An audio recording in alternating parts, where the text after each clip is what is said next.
Kickin corn muffins, one of my favorites.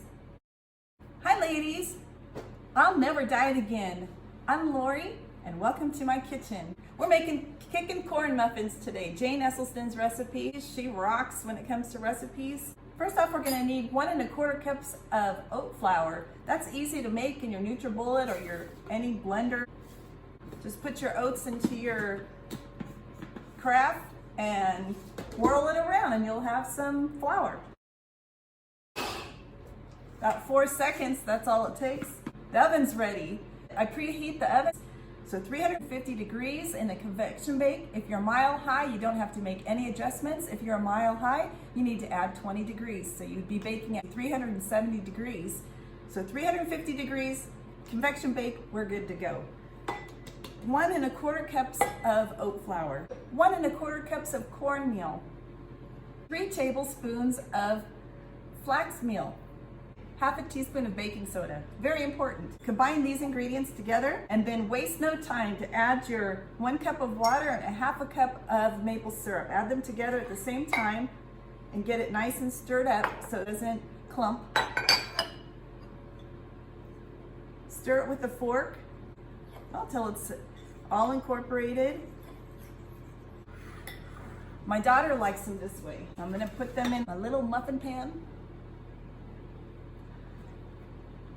My little silicone tray here. I'm gonna put in a few of these. Now, I'm kicking it up a little. I like corn in my cornbread and my corn muffins. Putting in a cup of frozen corn. My daughter doesn't eat as many as I do. I could eat half of this tray by myself. So good.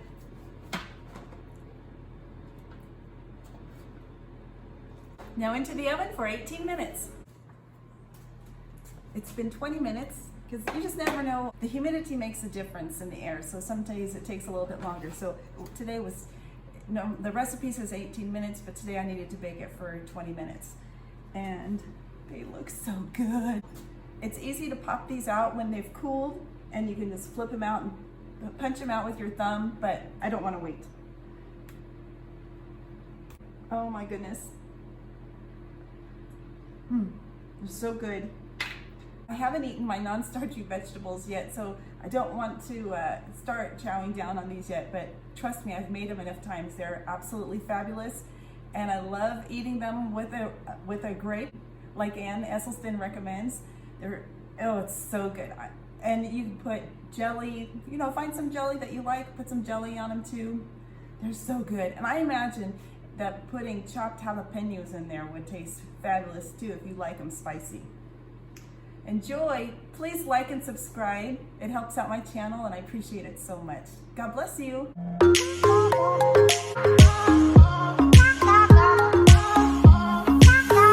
Look how easy these are to pop out.